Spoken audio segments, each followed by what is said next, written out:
انصاف کی بات کرنے والے انبیاء ہوں یا غیر انبیاء، علماء اور اہل حق ہوں، انہیں ظالم لوگ، غیر منصف لوگ قتل کرتے ہیں، کراتے ہیں، اور آج تک یہ ہو رہا ہے۔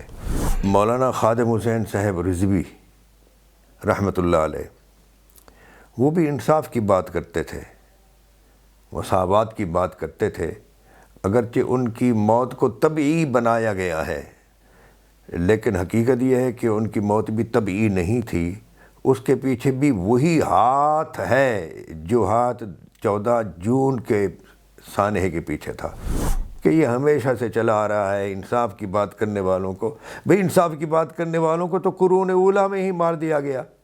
سیدنا حجر بن عدی رضی اللہ تعالیٰ عنہ اور ان کے ساتھیوں کو صرف اس لیے مارا گیا کہ وہ انصاف کی بات کرتے تھے۔ قرآن میں ارشاد آیا، یا ایھا الذین آمنوا لا تتخذوا بطانۃ من دونکم لا یألونکم خبالا، اے ایمان والو اپنا راز اپنے سوا دوسرے لوگوں کو، غیر مومنین کو، غیر مسلموں کو نہ دو، اپنا راز غیر مسلموں پر ظاہر نہ کرو۔ یعنی کسی پر کوئی اپنا راز ظاہر کرے تو اس کے دو مطلب ہیں، یا تو وہ ان کو اپنا دوست بناتا ہے یا پھر سرپرست سمجھتا ہے۔ شرعی سیاست جو ہے، شرعی سیاست، اس میں تو معاویہ بن ابو سفیان بالکل ناکام تھا، حتیٰ کہ ملا علی قاری نے اسے تارے کی کتاب و سنت کہہ دیا ہے۔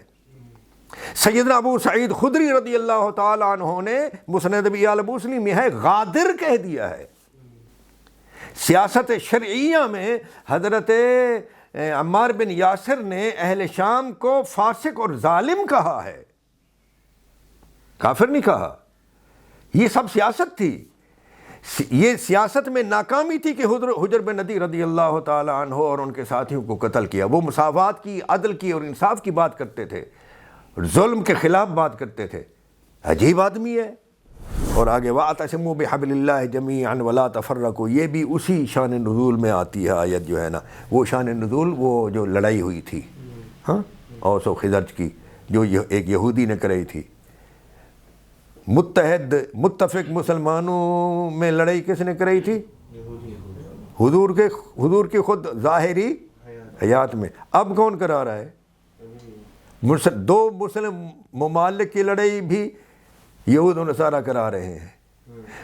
ایک مسلم ملک کے اندر مختلف حکمرانوں کو بھی یہود و نصارہ لڑا رہے ہیں۔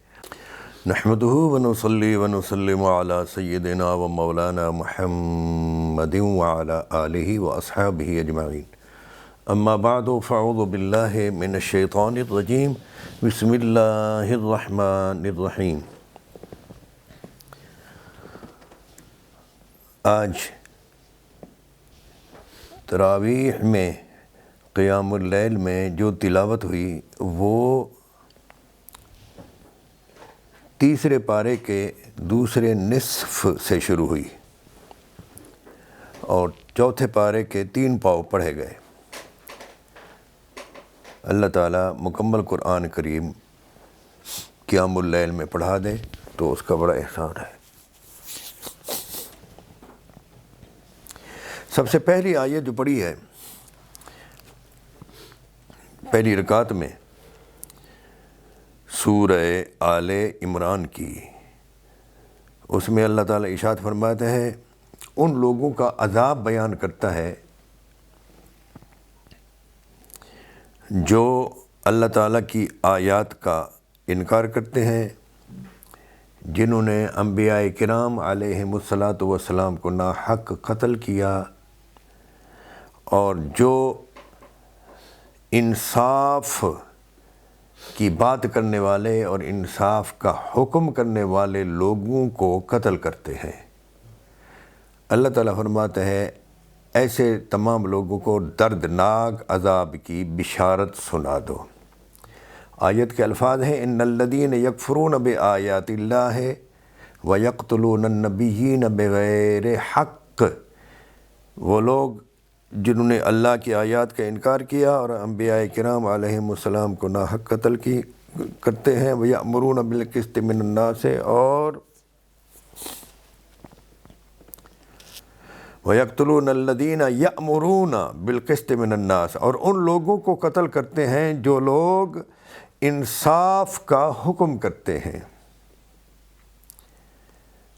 یہ 1500 سال 1400-1500 سال پہلے قرآن کریم میں یہ ارشاد ہوا، اور ہر دور میں انصاف کی بات کرنے والے انبیاء ہوں یا غیر انبیاء، علماء اور اہل حق ہوں، انہیں ظالم لوگ، غیر منصف لوگ قتل کرتے ہیں، کراتے ہیں، اور آج تک یہ ہو رہا ہے۔ ہمارے ملک میں دیکھیے انصاف کی بات کرنے والوں کو کس کس طرح قتل کیا گیا۔ معاشرے میں مساوات، عدل اور انصاف کی بات کرنے اور مطالبہ کرنے والے لوگوں کو جو ہماری اس زندگی میں، ہمارے اس شعور میں ہم نے دیکھا، تو پاکستان میں کتنے واقعات ہوئے۔ ایک واقعہ تو تازہ ہے، چند سال ہوئے، 2014 میں تھا نا، جون میں، سانحہ ماڈل ٹاؤن، کیسے لوگوں کو قتل کیا۔ اس کے بعد پھر مولانا خادم حسین صاحب رضوی رحمۃ اللہ علیہ، وہ بھی انصاف کی بات کرتے تھے، مساوات کی بات کرتے تھے، اگرچہ ان کی موت کو طبعی بنایا گیا ہے، لیکن حقیقت یہ ہے کہ ان کی موت بھی طبعی نہیں تھی۔ اس کے پیچھے بھی وہی ہاتھ ہے جو ہاتھ 14 جون کے سانحے کے پیچھے تھا۔ 17 جون 14 سال 2014 سال جون کی 17، یہ اچھی غلطی نکالی ہے۔ اچھا، اور پھر اسی طرح وہ ایک حکومت ہے پاکستان میں، ایک حکومت رہی، اور اس حکومت جو بنی 2018 میں، وہ اس کا نام ہی ہے پاکستان تحریک انصاف، جس کا مخفف انگلش میں بنایا گیا ہے PTI۔ تو میں سمجھتا ہوں کہ ان کے کتنے لوگ قتل کیے گئے، عورتوں کو قتل کیا گیا، مردوں کو قتل کیا گیا، ہاں جی، اور اس کا بانی جو سزا بھگت رہا ہے، اس کی یہ سزا کڑی سزا ہے ہی اس لیے کہ وہ انصاف کی بات کر رہے ہیں۔ اور اب آپ ان سارے واقعات کو پڑھیں، ان سارے واقعات کو دیکھیں، اور دیکھنے کے بعد یہ آیت پڑھیں کہ یہ ہمیشہ سے چلا آ رہا ہے انصاف کی بات کرنے والوں کو۔ بھئی انصاف کی بات کرنے والوں کو تو قرون اولیٰ میں ہی مار دیا گیا۔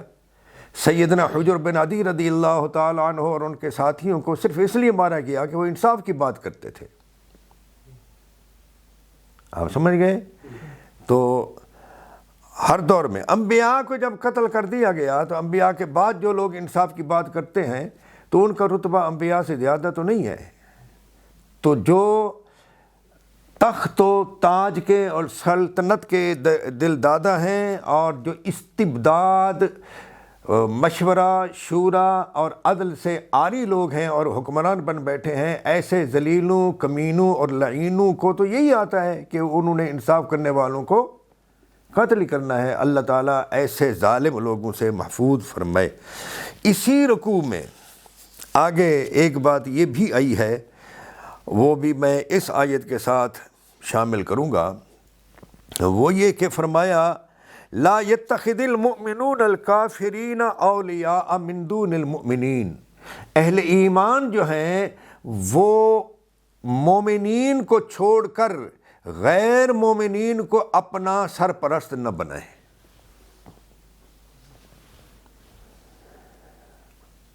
یہ آیت جو ہے، علماء اکرام مفسرین اعظام نے لکھا ہے کہ یہ آیت مسلم حکومت کی خارجہ پالیسی کی بنیاد رکھنے کے لیے یہ آیت جو ہے انتہائی ضروری ہے۔ مسلم حکومت کی خارجہ پالیسی کیسے ہونی چاہیے، فرمایا اس آیت کو مد نظر رکھ کر کی جائے۔ اولیاء کا معنی سرپرست بھی ہوتا ہے، اولیاء کا معنی دوست بھی ہوتا ہے۔ یہاں یہ ہے کہ دوست بھی نہ بنایا جائے، گہرا دوست۔ اور امام قرطبی رحمۃ اللہ تعالی علیہ نے اس آیت کی تفسیر اسی صورت کی ایک اور آیت سے فرمائی ہے۔ وہ فرماتے ہیں قرآن میں ارشاد آیا، یا ایھا الذین آمنوا لا تتخذوا بطانۃ من دونکم لا یألونکم خبالا، اے ایمان والو اپنا راز اپنے سوا دوسرے لوگوں کو، غیر مومنین کو، غیر مسلموں کو نہ دو، اپنا راز غیر مسلموں پر ظاہر نہ کرو۔ یعنی کسی پر کوئی اپنا راز ظاہر کرے تو اس کے دو مطلب ہیں، یا تو وہ ان کو اپنا دوست بناتا ہے یا پھر سرپرست سمجھتا ہے۔ راز اپنا کوئی کسی کو کب بتاتا ہے؟ دو ہی صورتیں ہیں، یا تو اس سے وہ مشورہ لیتا ہے اور اس کے حکم کے تابع چلتا ہے، یا پھر اس کو گہرا دوست سمجھتا ہے۔ تو اس لیے نہ تو ایسا دوست بنایا جائے کہ اپنا سب کچھ اس کے سامنے ظاہر کر دیا جائے، نہ ہی سرپرست بنایا جائے۔ اور بدقسمتی ہے کہ ہم تو غیر مسلموں کو فقط اپنا، ہمارے جو حکمران ہیں وہ فقط اپنا دوست نہیں بناتے، انہوں نے تو سرپرست بنا رکھا ہے۔ تو سرپرست غیر مسلموں کا اپنا نہیں بنانا چاہیے۔ وہ تحریک انصاف ہو، اگر اسے اللہ تعالیٰ پھر حکومت عطا فرمائے تو اسے بھی چاہیے کہ وہ ایسی امید کسی سے نہ رکھے۔ اور جنہوں نے بھی سرپرست بنایا، اس مقام پر اگر جسٹس پیر محمد کرم شاہ الازہری رحمۃ اللہ تعالیٰ علیہ کی کتاب کا ترجمہ کیا اور پھر ساتھ تفسیر اگر کوئی دیکھ لے تو 50 سال سے بھی قبل جو انہوں نے تفسیر فرمائی، وہ تفسیر بالکل آج 2025 ہے، ان حالات پر مکمل فٹ ہے، مکمل صادق آتی ہے وہ تفسیر۔ اور میرے پاس وقت نہیں من وہ پوری آپ کے سامنے وہ الفاظ پیش کرتا۔ یہ آیت ہے جی، میں دعوت دوں گا آپ حضرات کو، یہ سورہ آل عمران کی آیت نمبر 28 ہے۔ دعوت یہ ہے کہ آپ اس مقام کو ضرور پڑھیں۔ پیر کرم شاہ صاحب ہوں، تفہیم القرآن سید ابو الاعلیٰ مودودی کی ہو، اور اردو میں جو دوسری تفاسیر ہیں وہ بھی دیکھ لیں، عربی تفاسیر میں تو کمال ہی کر دیا ہے، سبحان اللہ۔ اور اس آیت اور یہ پہلی میں نے آیت پڑھی نا، اس کے اور اس آیت کے درمیان یہ آیات بھی آئی ہیں کہ اللہم مالک الملک تؤتی الملک من تشاء وتنزع الملک ممن تشاء۔ کہتے ہیں کہ جب یزید ملعون لعین کے دربار میں اہل بیت کرام علیہم الصلاۃ والسلام کا قافلہ پہنچا تو وہاں یہ آیت پڑھی گئی ان ظالموں کی طرف سے کہ اللہم تؤتی الملک من تشاء وتعز من تشاء وتذل من تشاء۔ یہ تؤتی الملک من تشاء وتنزع الملک، اللہ تعالیٰ جسے چاہتا ہے ملک دیتا ہے، جسے چاہتا ہے ملک چھین لیتا ہے، جسے چاہتا ہے عزت سے ہمکنار کرتا ہے، جسے چاہتا ہے ذلیل کر دیتا ہے، وغیرہ وغیرہ۔ تو سیدہ زینب بنت علی رضی اللہ تعالی عنہما نے فرمایا کہ اللہ تعالیٰ کسی پر خوش ہو کر ہی فقط اس کو ملک نہیں دیتا، بلکہ بعضوں کو ڈھیلی رسی دیتا ہے۔ اور پھر سیدہ نے اسی صورت کی ایک اور آیت سے اس آیت کی تفسیر فرما دی۔ فرمایا وَلَا يَحْسَبَنَّ الَّذِينَ كَفَرُوا أَنَّمَا نُمْلِي لَهُمْ خَيْرٌ لِأَنفُسِهِمْ۔ کافر یہ گمان نہ کریں کہ ہم نے جو انہیں ڈھیل دے رکھی ہے تو وہ ان کے لیے بہتر ہے۔ انما نملی لہم لیزدادوا اثما، ہم ان کی رسی اس لیے ڈھیلی کرتے ہیں کہ تاکہ وہ گناہوں میں اور بڑھ جائیں۔ وَلَهُمْ عَذَابٌ مُّهِينٌ، اور ان کے لیے ایک رسوا کن عذاب ہے۔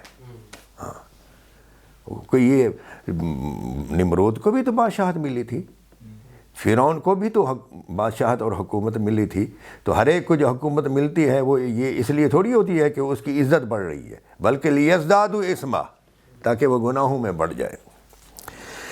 تولج اللیل فی النہار وتولج النہار فی اللیل، کہ اللہ تعالیٰ کی یہ شان ہے کہ وہ دن کو رات میں داخل کرتا ہے اور رات کو دن میں، وتخرج الحی من المیت، اور نکالتا ہے زندہ کو میت سے اور میت کو زندہ سے، وترزق من تشاء بغیر حساب، اور وہ اے اللہ تو جسے چاہتا ہے بے حساب رزق دیتا ہے۔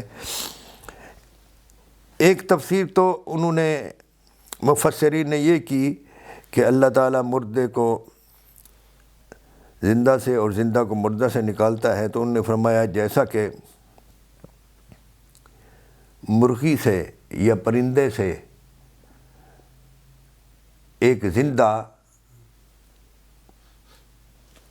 ایک مردہ چیز کو نکالتا ہے، کس کو؟ انڈا کو، اور انڈا سے پھر انڈا بظاہر مردہ ہوتا ہے، اس سے ایک زندہ چیز نکال دیتا ہے۔ کہتے یہ تو ہے تفسیر، تعویل یہ ہے کہ کافر سے جو کہ مردہ ہے مومن پیدا کرتا ہے، اور مومن جو حقیقت میں زندہ ہے اس سے کافر بھی پیدا کر دیتا ہے۔ ہاں جی، تو اس لیے اس آیت کی یہ تفسیر کا ایک رخ یہ بھی ہے۔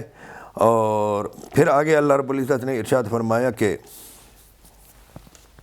آپ فرمائیں مومنوں کو کہ انہیں اگر یہ تڑپ ہے اور یہ شوق ہے کہ وہ اللہ تعالیٰ کے محب بن جائیں، اللہ تعالیٰ سے محبت کرنے والے بن جائیں، تو آپ ان کو حکم فرمائیں کہ وہ آپ کی پیروی کریں، تو اللہ تعالیٰ انہیں محب ہی نہیں بنا لے گا بلکہ اپنا محبوب بنا لے گا اور ان کے تمام گناہ بخش دے گا۔ لہذا اس کا مفہوم مخالف یہ ہے کہ جو رسول اللہ صلی اللہ علیہ وآلہ وسلم کی اتباع سے روح گردانی کرے تو وہ اللہ تعالیٰ کے نزدیک مبغوض ٹھہرتا ہے، خواہ اس کا دنیا میں ٹائٹل کوئی بھی ہو۔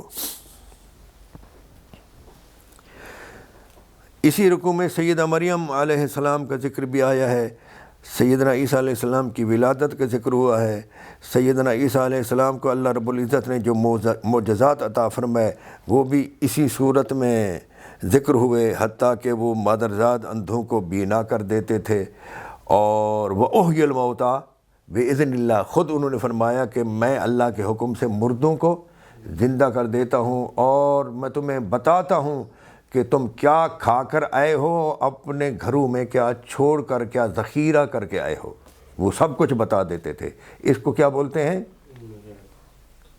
معجزہ۔ اور اس قسم کی بات اگر اولیاء سے صادر ہو تو اسے کہتے ہیں کرامت۔ جو چیز عادت کے مطابق ہو وہ معجزہ اور کرامت نہیں ہوتی، جو چیز عادت کے خلاف ہو، قدرت کے خلاف نہ ہو، عادت کے خلاف ہو، اسے کہتے ہیں، بولیے، اور کرامت۔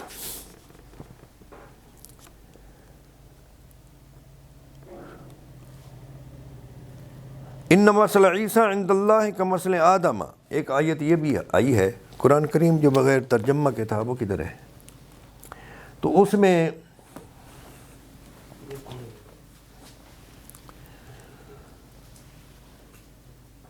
اللہ تعالیٰ نے فرمایا کہ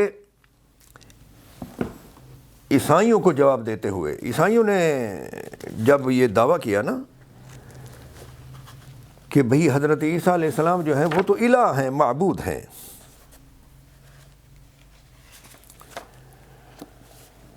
تو بھئی کیوں وہ کیسے معبود ہو گئے؟ تو انہوں نے کہا اس لیے کہ وہ عام طریقے سے پیدا نہیں ہوئے، ان کی ولادت ایسے ہوئی کہ ان کے والد کے بغیر ہوئی، تو کوئی انسان والد کے بغیر تو پیدا نہیں ہوتا، تو اللہ تعالیٰ نے اس کا جواب دیا کہ بھی عیسیٰ علیہ السلام کی مثال اللہ کے نزدیک ایسی ہے جیسے کہ آدم علیہ السلام کی مثال. آدم علیہ السلام کے تو نہ والد اور نہ ہی والدہ، تو ان کو مٹی سے پیدا فرمایا اور حکم دیا وہ ہو جائیں تو وہ ہو گئے.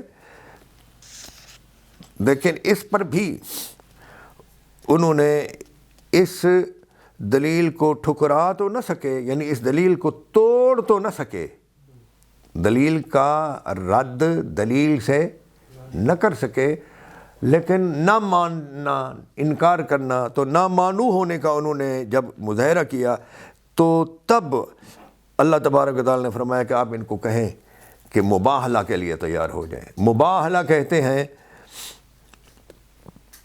دو فریق کسی ایک بات پر گفتگو کے بجائے، جب گفتگو ہو جائے اور کوئی ایک فریق حق کو ماننے سے منکر ہو تو اس کو کہا جائے آؤ میدان میں آتے ہیں اور دعا کرتے ہیں ایک دوسرے کے خلاف ہلاکت کی، کہ اللہ تعالیٰ کی اس پر پھٹکار ہو، لعنت ہو جو ہم میں سے جھوٹا ہے. یہ ہے مباہلہ. تو اس کی جب حضور نے ان کو دعوت دی اور فرمایا کہ ہم اپنی اولاد کو بلا لیتے ہیں، تم اور اپنی عورتوں کو اور اپنے آپ کو پیش کرتے ہیں اور تم بھی آ جاؤ، تو وہ نہ آئے. عیسائی نجران کے پادری نہ آئے، لیکن نبی کریم صلی اللہ تعالیٰ علیہ وآلہ وسلم نے خود کو اپنے ساتھ سیدنا علی کو، سیدہ فاطمہ کو، حسنین کریمین کو لے لیا. آج کل کے بعد لوگ کہتے ہیں کہ جی وہ مباہلہ تو ہوا ہی نہیں، یہ بس ایک چیلنج تھا اور وہ بھاگ گئے، کچھ مباہلہ نہیں ہوا. اور یہ جو حضرات ہیں حضرت علی، فاطمہ، حسن، حسین، کوئی ان کو نہیں لایا گیا. ہاں جی، حتیٰ کہ یہ جو جاوید احمد غامدی صاحب ہیں انہوں نے بھی یہ دعویٰ کر دیا ہے، اور یہ بہت بڑی جہالت ہے ان کی. صحیح مسلم میں ہے کہ یہ لوگ آئے اور تفاسیر بھری پڑی ہیں، اور سیرت کی کتابوں میں دلائل النبوہ ابو نعیم میں، دلائل النبوہ بیہقی میں، اور تمام مورخین نے بھی لکھا ہے، مفسرین نے بھی لکھا ہے. تو یہ جاوید احمد غامدی بعض مرتبہ ایسی بات کرتے ہیں کہ گویا علم کی آخری چوٹی پر وہ بیٹھے ہوئے ہیں، اور وہ اپنے آپ کو پیش بھی اس طرح کرتے ہیں کہ گویا جو انہوں نے کہہ دیا وہ حرف آخر ہو گیا، حالانکہ بالکل کبھی مردود اور باطل دعویٰ کرتے ہیں. یہاں تک کہ ایک مرتبہ کہہ دیا کہ جی یہ سیاست میں جو ہے نا حضرت علی معاویہ کے سامنے کچھ بھی نہیں تھے، ان کی سیاست اتنا عروج تھی. او بھائی احمق آدمی، کم از کم یہ تو سمجھ کہ تو اپنے آپ کو دین کا اور مذہب کا بندہ سمجھتا ہے. تو آج کل کی سیاست پر بات نہیں کر رہا. یہ سیاست جو مولا علی علیہ السلام کی تھی، یہ سیاست انبیاء والی تھی. اور صحیح مسلم میں ہے کہ بنی اسرائیل کی سیاست ان کے انبیاء کرتے تھے. اور لفظ سیاست کا معنی ہے خود کو تکلیف میں اور جان جوکھوں میں ڈال کر کسی بھی دوسری جاندار چیز کی دیکھ بھال کرنا اور اس کو سہولتیں پہنچانا. مثلا ساسل فرسا، اس نے گھوڑے کی دیکھ بھال کی. ساسل انسانا، اس نے انسان کی دیکھ بھال کی، یعنی اس کا خیال رکھا، اس کی ضروریات پوری کی. ام المومنین سیدہ ام سلمہ رضی اللہ تعالی عنہا جب ام المومنین نہیں بنی تھی اور حضرت ابو سلمہ کی زوجہ محترمہ تھیں، تو اس وقت وہ فرماتی ہیں کہ میں ان کے گھوڑے کی سیاست کرتی تھی. کیا مطلب؟ ان کے گھوڑے کو چارہ ڈالنا، دیکھ بھال کرنا، حتیٰ کہ قحط پڑ گیا تو کھجوروں کا جہاں جھنڈ ہوتا تھا، کھجوروں کا باغ، تو وہاں پھر کھجوریں گرتی ہیں نا، تو گٹھلیاں بھی جمع ہوتی ہیں، گرتی ہیں، اور بعد میں وہ گٹھلیاں زمین میں بھی دب جاتی ہیں. کہیں قحط پڑ گیا، کہیں سے کوئی گھاس نہیں مل رہا تھا، تو گھاس نہ ملنے کی صورت میں ہم نے یہ کیا کہ وہاں کھجوروں کے جہاں جہاں جھنڈ تھے وہاں جا کر مٹی سے وہ گٹھلیاں نکالیں اور ان کو کوٹا اور کوٹ کر اس گھوڑے کو پیش کیا. اس کو انہوں نے کہا میں نے اس کی سیاست کی، یعنی دیکھ بھال کی. شرعی سیاست جو ہے، شرعی سیاست، اس میں تو معاویہ بن ابو سفیان بالکل ناکام تھا.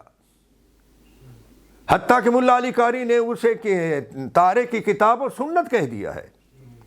سیدنا ابو سعید خدری رضی اللہ تعالیٰ عنہ نے مسند ابی مسلم میں ہے غادر کہہ دیا ہے۔ ہاں، سیاست شرعیہ میں حضرت عمار بن یاسر نے اہل شام کو فاسق اور ظالم کہا ہے، کافر نہیں کہا۔ یہ سب سیاست تھی، یہ سیاست میں ناکامی تھی کہ حجر بن ندی رضی اللہ تعالی عنہ اور ان کے ساتھیوں کو قتل کیا۔ وہ مساوات کی، عدل کی اور انصاف کی بات کرتے تھے، ظلم کے خلاف بات کرتے تھے۔ عجیب آدمی ہے کہ یہاں مباہلہ میں شامل نہیں ہوا۔ اور بھی تو اپنی بکواسات جو ہے بند رکھ، جب تجھے دین نہیں آتا، مذہب نہیں آتا، تو پھر تو ایسی بکواسات کرنے پر کیوں اتر آتا ہے؟ مطالعہ کر پہلے۔ تو کوئی امام ہے کہ تو جو بات کرے بس تیری بات کو لوگ قبول کر لیں؟ حد ہو گئی۔ آج کی آیات میں ایک یہ بھی آیا ہے، فرمایا وَمِنْ أَهْلِ الْكِتَابِ مَنْ إِنْ تَأْمَنْهُ بِقِنْطَارٍ يُؤَدِّهِ إِلَيْكَ۔ اہل کتاب میں سے بعض ایسے لوگ ہیں کہ آپ اگر انہیں کثیر مال دیں، ڈھیروں مال آپ دے دیں، قرض دے دیں، امانت کے طور پر رکھیں، تو وہ آپ کو واپس دے دیں گے، واپس ادا کر دیں گے۔ وَمِنْهُمْ مَنْ إِنْ تَأْمَنْهُ بِدِينَارٍ لَا يُؤَدِّهِ إِلَيْكَ إِلَّا مَا دُمْتَ عَلَيْهِ قَائِمًا۔ اور بعض ان میں سے ایسے ہیں کہ آپ انہیں ایک دینار دے دیں نا، قرض دے دیں، امانت کے طور پر دے دیں، تو وہ ایک دینار واپس نہیں کریں گے جب تک کہ آپ ان کے سر پر کھڑے نہ رہیں۔ یہ کس کی بات ہے؟ اہل کتاب کی، اہل کتاب کی۔ حضور کو تو خطاب ہے نا، اور خطاب یہ قرآن پڑھنے والے ہر شخص کو ہے، لیکن اہل کتاب کی یہ بری عادت جو ہے نا کہ ایک دینار بھی کسی کو دیا جائے تو وہ نہیں دے گا جب تک کہ سر پر کھڑے نہ رہو، یہ بری عادت مسلمانوں میں بھی ہے۔ اور اس لیے ہے کہ حضور اکرم صلی اللہ علیہ وآلہ وسلم کا ارشاد ہے، غالباً بخاری میں ہے، کہ تم میں سے کچھ لوگ پہلے لوگوں کے طریقے پر پورے کے پورے چلیں گے۔ لَتَرْكَبُنَّ سُنَنَ الَّذِينَ مَنْ كَانَ قَبْلَكُمْ، اس طرح کے کچھ الفاظ ہیں، اور مجھے یاد پڑتا ہے کہ ہیں بھی بخاری شریف میں۔ تو یہ بری عادتیں جو ہیں نا، ان بری عادتوں میں جہاں مسلمانوں میں اچھی عادتیں ہیں، وہاں یہود و نصارہ کی طرح بری عادتیں بھی ہیں۔ اور ایک حدیث میں تو یہاں تک آیا ہے کہ تم یہود و نصارہ کی بری باتوں میں اس طرح برابر ہو جاؤ گے جس طرح جوتے کے دو جوتے ہوتے ہیں نا انسان کے، ان کے تلووں کو ملاؤ نا تو بالکل برابر ہو جاتے ہیں۔ صحیح سالم پیروں والا جو بندہ ہے، اس کے جوتوں کے تلوے ایک دوسرے سے ملائے نا، وہ بالکل رتی برابر فرق نہیں ہوتا، برابر ہوتے ہیں۔ فرمایا جس طرح دو جوتے برابر ہو جاتے ہیں نا، تم بد کرداری میں اہل کتاب کے برابر ہو جاؤ گے۔ اللہ تعالیٰ محفوظ رکھے، اللہ تعالیٰ محفوظ رکھے۔ اسی بد کرداری جو بنی اسرائیل کی ہے، اس آیت کے ساتھ میں یہاں پر آج ہی کی تلاوت میں ایک اور آیت آئی ہے، وہ بھی شامل کر لیتا ہوں یہاں اس آیت کے ساتھ ساتھ۔ وہ ہے کہ اللہ تعالیٰ نے فرمایا اپنے حبیب پاک صلی اللہ علیہ وآلہ وسلم کو، لا تحسبن الذين يفرحون بما أتوا ويحبون أن يحمدوا بما لم يفعلوا۔ آپ ان لوگوں کے بارے میں جو خوش ہوتے ہیں اس بات پر جو انہیں دیا گیا، جو کچھ انہیں حاصل ہوا وہ اس پر خوش ہوتے ہیں، اور پھر یہ پسند کرتے ہیں کہ ان کی تعریف کی جائے، اس بات کو پسند کرتے ہیں کہ ان کی تعریف کی جائے ان کاموں پر جو کام انہوں نے کیے ہی نہیں، جو کام انہوں نے کیے ہی نہیں۔ تو فرمایا آپ ایسے لوگوں کو اللہ تعالیٰ کے عذاب سے پناہ میں نہ سمجھنا۔ مثلا کوئی کہے کہ جی حضرت نے اتنے چلے کیے، حضرت کے یہ مراتب ہیں، اور حضرت بھی جو ہے نا بیٹھے ہوئے ہیں اور اترا رہے ہیں۔ حضرت اتنے پہنچے ہوئے ہیں اور اس کے سامنے تقریریں کی جائیں اور اس کے خلیفے جو ہیں نا اس کو چڑھائیں، اور وَيُحِبُّونَ أَن يُحْمَدُوا، اور حضرت میں وہ باتیں ہوں نہیں اور وہ خوش ہو رہے ہوں۔ حدیث پاک میں اسی قسم کے آدمی کے لیے کہا گیا المتشبع بما لم يعطى كلابس ثوب زور، وہ شخص جس کو کچھ دیا نہیں گیا لیکن وہ اس کا اظہار کرے جی مجھے تو یہ حاصل ہے، میں تو اس مقام پر ہوں، اس کو وہ مقام ملا نہیں ہے۔ فرمایا وہ ایسا ہے جیسا اس نے جھوٹ کا لباس پہنا ہوا ہو۔ تو یہاں بھی یہی ہے۔ اور اسی طرح کوئی شخص، کوئی فرد، کوئی حکمران کام کچھ بھی نہ کرے اور دوسروں کے کاموں کو اپنے کام بنا کر پیش کرے اور اپنی تعریف چاہے، جیسا کہ ہمارے آج کل کے حکمران جو ہیں نا اپنے فوٹو سے اخبارات کو بھر دیتے ہیں، چینل کے چینل ان کے جھوٹے کارناموں سے، جھوٹے فوٹو سے، فوٹو سیشن ہی بس ہو رہا ہے، کام گراؤنڈ پر کچھ بھی نہیں۔ کوئی شخص بیلچہ لے کر کھڑا ہو جائے سڑک کے کنارے، لو جی یہ جی صفائی کرتے ہوئے۔ کوئی شخص ایک پودا لے کر جی اتنے درخت لگا دیے، فوٹو میں ایک پودا پکڑ کر کھڑے ہو گئے، اور کسی شخص نے کسی پہلے شخص کے کام کا افتتاح کر دیا، جی انہوں نے یہ کام کر دیا انہوں نے، اور کسی نے کام کیا نہیں، الٹا کیا اور کہہ دیا جی ملک کو اس نے 4 چاند لگا دیے اور ترقی دے دی۔ ملک ان کی حکومت، اس صاحب کی حکومت میں دن دگنی رات چوگنی ترقی کر رہا ہے، پہلی حکومتوں کو بھی اس نے پیچھے چھوڑ دیا ہے، اور حقیقت اس کے برعکس ہو تو قرآن میں یہ بیان ہو رہا ہے۔ اہل کتاب بھی اسی پر اتراتے تھے، اور میں آپ کو عرض کر چکا ہوں کہ بخاری میں ہے کہ مسلمان جو ہیں وہ بھی، سارے مسلمان نہیں، کچھ مسلمان بھی ان کے طریقے پر چلیں گے تو اللہ تعالیٰ فرماتے ہیں فَلَا تَحْسَبَنَّهُمْ بِمَفَازَةٍ مِّنَ الْعَذَابِ وَلَهُمْ عَذَابٌ عَلِيمٌ، تو آپ یہ گمان مت کریں کہ وہ امن میں ہیں عذاب سے، وہ عذاب سے امن میں نہیں ہیں، وَلَهُمْ عَذَابٌ عَلِيمٌ، ان کے لیے دردناک عذاب ہے۔ تو یہ پہلی آیات اور ان کے ساتھ یہ آیات ہم نے شامل کر دیں تاکہ پتہ چلے کہ جو مسلمان اہل کتاب کے طریقے پر چلتے ہیں وہ اس سے محفوظ ہو جائیں۔ آج کی تراویح میں 4 پارے کی پہلی آیت بھی ظاہر ہے پڑھی گئی، لن تنالوا البر حتی تنفقوا مما تحبون، تم ہرگز نیکی کو نہیں پہنچ سکتے جب تک کہ تم وہ خرچ نہ کرو جو تم خود پسند کرتے ہو۔ اس سے کم از کم اتنا تو ہمیں معلوم ہو جانا چاہیے کہ جو چیز ہمیں خود کو پسند نہیں اسے اللہ کی راہ میں دینا کوئی نیکی نہیں ہے۔ لن تنالوا البر، ہرگز نیکی کو نہیں پہنچ سکتا۔ ناقص چیزوں کو اٹھا کر جی آپ یہ لے جائیں اللہ کے نام پر، جو آپ کو پسند ہے آپ وہ دیں۔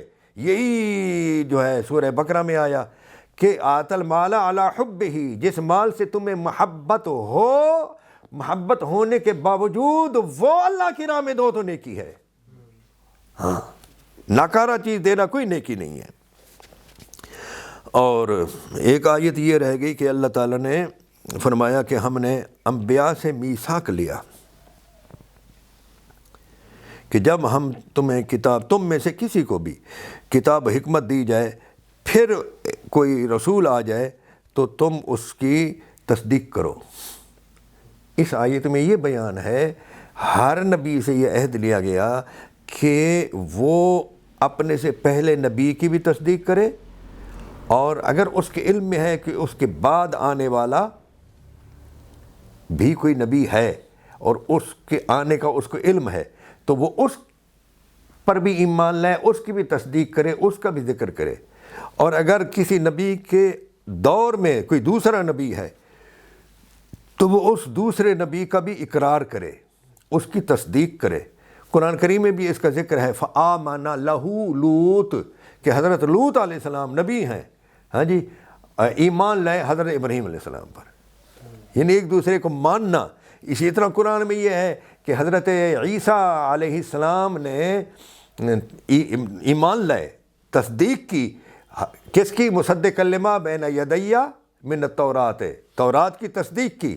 لامحالہ جب تورات کی تصدیق ہے تو جس نبی پر وہ اتری ہے تو ان کی بھی تصدیق ہے۔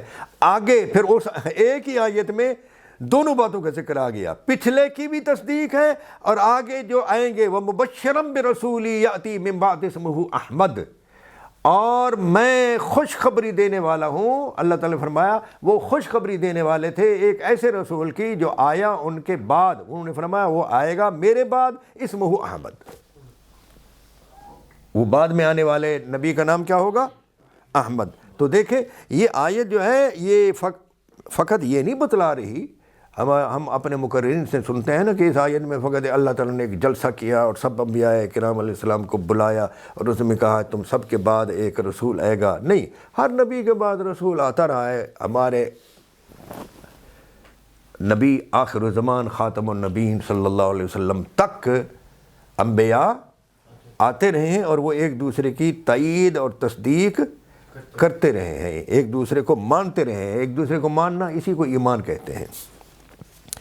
اور یہ بات صحیح ہے کہ چونکہ ہمارے نبی سب سے آخر میں ہے تو ہر نبی نے ہمارے نبی صلی اللہ علیہ وآلہ وسلم کی آمد کی بشارت دی، اس لیے کہ ایک حدیث میں ہے کان آخرو، کہ جس آخری شخص نے بشارت دی میری وہ عیسیٰ ابن مریم ہے۔ اکثر حدیث میں تو یہ ہے نا وہ بشارت عیسیٰ، میں حضرت عیسیٰ علیہ السلام کی بشارت ہوں۔ ایک حدیث میں یہ ہے کہ وہ آخری شخص من بشر بی، جس نے میری بشارت دی، عیسیٰ ابن مریم۔ تو آخری وہ تب بن سکتا ہے کہ ان سے پہلے بھی دیتے رہے ہوں۔ شکر ہے کہ اللہ تعالیٰ نے ہمیں اس آخر الزمان خاتم النبیین صلی اللہ علیہ وآلہ وسلم کی امت میں پیدا فرمایا۔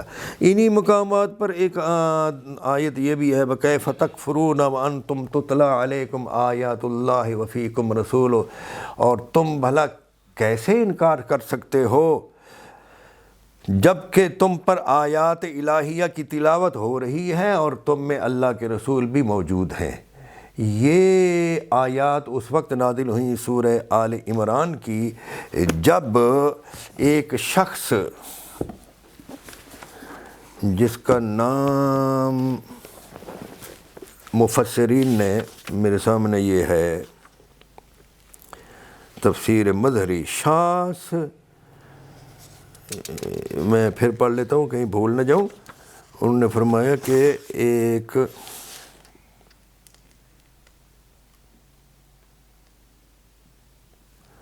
نبی کریم صلی اللہ علیہ وآلہ وسلم جب ہجرت کر کے مدینہ تشریف لے آئے نا جی، تو یہ اوس اور خزرج جو ہیں یہ آپس میں سال سے بلکہ صدیوں سے یہ آپس میں لڑتے آ رہے تھے۔ میرے آقا کی آمد کی برکت یہ ہوئی کہ ان کی لڑائی ختم ہو گئی اور وہ آپس میں بھائی بن گئے، اور ایک قبیلے کی ذات کا نام تھا اوس اور دوسرے قبیلے کی کاسٹ کا نام تھا خزرج۔ تو وہ دونوں نام ایک نام میں بدل گئے اور وہ ہے انصار۔ دونوں کیا بن گئے؟ انصار۔ وہ آپس میں ایک دوسرے کے ساتھ بیٹھتے بڑی محبت کے ساتھ۔ تو جب ان کی لڑائی ختم ہو گئی نا تو ان کی لڑائی کی وجہ سے جو ان کا خرچہ ہوتا تھا اور خرچے کے لیے یہ قرض اٹھاتے تھے، اور پھر قرض ادا کرنے کے لیے سود در سود قرض ادا کرنے کے لیے پھر یہ اپنی زمینیں بیچتے تھے۔ تو یہ جو سود لیتے تھے ان سے یا ان کی زمینیں جو خریدتے تھے اور زمینوں کا بیچنا کرنا یہ سارا جھگڑوں کی وجہ سے تھا۔ جیسا کہ آج کل کسی گاؤں میں جھگڑے چلتے ہوں نا، دو قومیں لڑتی ہوں تو وہ آپس میں لڑتے ہیں تو خرچہ کرنا پڑتا ہے۔ اگر کسی کے پاس افرادی قوت کی کمی ہو تو وہ دوسرے لوگوں کو اپنے ساتھ ملاتا ہے اور ان کو خرچہ دیتا ہے۔ تو پیسے خرچ جب ہوتے ہیں جانبین سے تو انسان مقروض ہوتا ہے، اور وہاں کے جو چودھری ہوتے ہیں وہ زمینیں خریدتے رہتے ہیں، وہ امیر سے امیر تر ہوتے جاتے ہیں اور لڑنے والے لوگ غریب سے غریب تر ہوتے جاتے ہیں۔ اوس اور خزرج کا معاملہ بھی یہی تھا، ان کی زمینیں بھی بکتی تھیں، ان کے باغات بھی وقت سے پہلے بکنا شروع ہو گئے تھے۔ تو اس پر جو ہے نا دیکھا جب ایک شخص نے کہ بھئی یہ تو آپس میں بڑے شیر و شکر ہو گئے اور ہمارے پاس جو مال پانی آتا تھا یہ بند ہو گیا، تو انہوں نے پھر یہ کیا کہ اس کو ایک شخص کو انہوں نے ذمہ لگا دیا کہ بھئی تو جا ایک نوجوان کو ان لوگوں کے بیچ میں جا کر بیٹھ جا اور ان کو باتیں سنا ان کی پچھلی جنگوں کی، کہ تمہاری جو آپس میں پیچھے جنگیں ہوتی تھیں ان کو ذرا یاد کرو۔ تو اس نے جا کر یہ وہاں قصے شروع کر دیے اور کہا دیکھو جی تمہاری ایک جنگ ہوئی تھی تو اس جنگ میں کیسے کیسے جو ہے نا تمہاری لڑائی ہوئی اور کیسا کیسا تمہارا نقصان ہوا، اور اس میں اوس نے خزرج کو ایسا پچھاڑا اور مارا کہ نانی یاد کرا دی۔ تو اس نے کہا اوئے اوس نے مارا خزرج کو اور ان کو تحس نحس کر دیا، تو ہم نے فلاں جنگ میں اوس کو نہیں مارا۔ خزرج بول پڑے، پھر وہ بولے آپس میں اس طرح بولے تو کھڑے ہو گئے اور لڑائی کے نوبت آ گئی اور کہنے لگا آؤ ابھی ہم ایک دو ہاتھ کر لیتے ہیں، ابھی پتہ چل جائے گا کون تکڑا ہے۔ ہاں جب یہ لڑائی شروع ہو گئی نا تو اس پر بعض صاحبان کو، بعض عقل مندوں کو خیال آیا یار یہ ہم کیا کر بیٹھے ہیں، یہ تو بہت زیادتی ہو گئی۔ تو وہ فوراً اٹھے ایک صاحب اور نبی کریم صلی اللہ تعالیٰ علیہ وآلہ وسلم کی بارگاہ میں پہنچے اور جا کر عرض کیا یا رسول اللہ اور دیکھو تو صحیح کیا ہو رہا ہے، شماس بن قیس یہودی نے کیا گل کھلا دیے۔ یہ شماس کھران تھا، عمر رسیدہ تھا، اس نے چند نوجوانوں کو کچھ باتیں سمجھا کر کہا کہ ان میں جا کر بیٹھو، گھل مل جاؤ اور پچھلی باتیں پچھلی لڑائیاں یاد کرا دو۔ اس نے یاد کری تو یہ نوبت آ گئی۔ جب یہ لڑائی ہو رہی تھی اور ایک صاحب حضور کے پاس پہنچے تو حضور جو ہے نا جلدی کرتے ہوئے تہمد مبارک کو سنبھالتے ہوئے، جوتی بھی جلدی پہنتے ہوئے مجلس میں پہنچے جہاں ان کی لڑائی ہو رہی تھی۔ وہ ابھی کھڑے ہوئے تھے، حضور درمیان میں جا کر کھڑے ہو گئے اور آپ نے فرمایا کیا کر رہے ہو، پھر تم جاہلیت کی طرف لوٹ رہے ہو؟ ہم تمہارے اندر موجود ہیں اور تم یاد کرو تم کنگال تھے، اللہ نے تمہیں غنی کر دیا، تم گمراہ تھے، اللہ نے تمہیں ہدایت دی۔ ہیں جی وہ کنگال اس لیے تھے کہ لڑتے تھے ہر وقت۔ تو اس پر اللہ تعالیٰ نے آیت اتاری کیسے تم انکار کرتے ہو، کیسے تم کفر کرتے ہو جب کہ اللہ تعالیٰ کی آیات تم پر تلاوت ہو رہی ہیں اور اللہ کا رسول بھی موجود ہے اور پھر بھی تم جاہلیت کی طرف پلٹ رہے ہو۔ اس پر امام قاضی ثناء اللہ پانی پتی رحمۃ اللہ تعالیٰ علیہ فرماتے ہیں کہ آیت نے کہا دو چیزیں ہیں، قرآن نے کہا کیا، ایک کلام الہی اور دوسرے بولیے اللہ کے وفیکم رسول ہو، رسول بھی موجود ہیں، قرآن بھی نازل ہو رہا ہے۔ دو چیزیں تھیں۔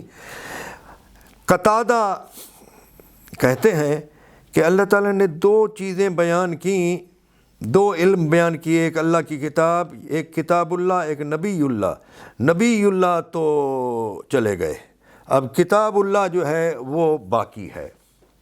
قاضی ثناء اللہ پانی پتی فرماتے ہیں اس آیت کے تحت کہ بھائی نہیں، رسول اللہ صلی اللہ تعالیٰ علیہ وسلم بھی ہیں اور آپ نے اپنی جگہ پر ہم میں کتاب اللہ کے ساتھ، مسلمانوں کے درمیان کتاب اللہ کے ساتھ اپنے نیب بھی چھوڑے ہیں۔ وہ کیا ہیں؟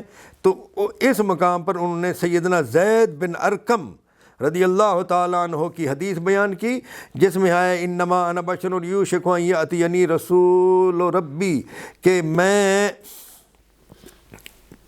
انسان ہوں، قریب ہے کہ میرے پاس میرے رب کا قاصد آ جائے تو میں اسے لبیک کہوں اور میں اس کے ساتھ چلا جاؤں، تو میں تم میں دو چیزیں انی تارکن فیکم الثقلین، دو چیزیں چھوڑ رہا ہوں، ان میں سے پہلی اللہ تعالیٰ کی کتاب ہے جس میں ہدایت اور نور ہے، تم اس کو تھامو اور اس پر عمل کرو اور کتاب اللہ پر ابھارا، اور دوسری چیز جو ہے وہ میں اہل بیت جو ہے اپنے تم میں چھوڑ رہا ہوں۔ ایک حدیث، دوسری حدیث اور پھر تیسری حدیث، یعنی 3 حدیثیں یہاں امام قاضی ثناء اللہ پانی پتی رحمۃ اللہ، قاضی ثناء اللہ پانی پتی نقش بندی رحمۃ اللہ تعالیٰ علیہ نے یہاں بیان فرمائی، اور آخر میں فرمایا کہ میں کہتا ہوں اشار النبی صلی اللہ علیہ وآلہ وسلم الی اہل البیت، ان حدیثوں میں قرآن کے ساتھ جس دوسری چیز کو چھوڑا گیا حضور نے وہ اشارہ فرمایا ہے اہل بیت کی طرف، کہ اہل بیت جو ہے نا میں تم میں چھوڑ رہا ہوں۔ ظاہر ہے کہ صحابہ کرام رضوان اللہ تعالیٰ علیہم اجمعین کو نہیں چھوڑا گیا، کہ صحابہ کرام میں سے جو صحابی تھا وہ اپنی زندگی تک تھا، اس کو دیکھ کر کوئی دوسرا صحابی نہیں بن سکتا تھا، لیکن حضور کی نسل تو قیامت تک چلے گی، تو اس لیے ہر حضور اکرم صلی اللہ علیہ وسلم کی جو پہلی اولاد تھی نا، اس سے جو پیدا ہونے والا جو بچہ ہے وہ بھی تو حضور کی ذریت ہے نا، یعنی امام حسن جو ہے وہ حضور کے بیٹے ہیں، امام حسین حضور کے بیٹے ہیں، حضور نے خود ان کو اپنا بیٹا فرمایا، تو ان کی جو اولاد ہے وہ بھی حضور کی اولاد ہے، پھر ان کی اولاد بھی قیامت تک، تو فرمایا یہی وجہ ہے کہ تمام اقطاب الارشاد فی الولایات، یہ سب انبیاء جو سب اہل بیت کرام میں ہوتے ہیں، ان سب میں اول علی علیہ السلام ہے، یہ علیہ السلام بھی قاضی ثناء اللہ پانی پتی کے الفاظ ہیں، علی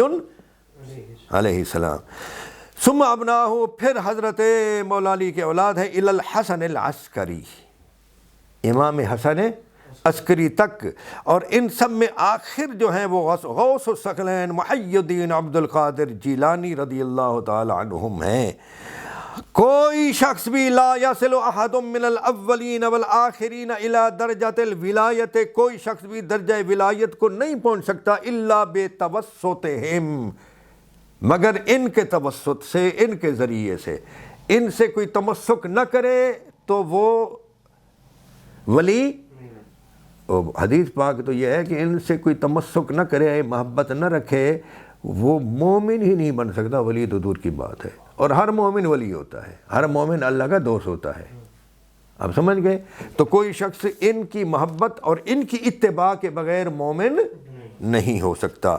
یہ قاضی صاحب رحمۃ اللہ تعالی علیہ نے سورہ آل عمران کی 100 اور 101 اور 99 آیت، 99 پھر 100 پھر 101 ان آیات کے تحت، پھر 102 بھی آگے ہے، اور آگے وَاعْتَصِمُوا بِحَبْلِ اللَّهِ جَمِيعًا وَلَا تَفَرَّقُوا، یہ بھی اسی شان نزول میں آتی ہے آیت جو ہے نا، وہ شان نزول وہ جو لڑائی ہوئی تھی ہاں اوس و خزرج کی، جو ایک یہودی نے کرائی تھی، متحد متفق مسلمانوں میں لڑائی کس نے کرائی تھی؟ حضور کی خود ظاہری حیات میں۔ اب کون کرا رہا ہے؟ 2 مسلم ممالک کی لڑائی بھی یہود و نصارہ کرا رہے ہیں، ایک مسلم ملک کے اندر مختلف حکمرانوں کو بھی یہود و نصارہ لڑا رہے ہیں، اور ہم بدھو ہیں، ان کے اشارے پر ناچ رہے ہیں۔ اللہ تعالیٰ محفوظ رکھے، بہت کچھ ہے لیکن کیا کیا بیان کیا جائے، وما علینا الا البلاغ۔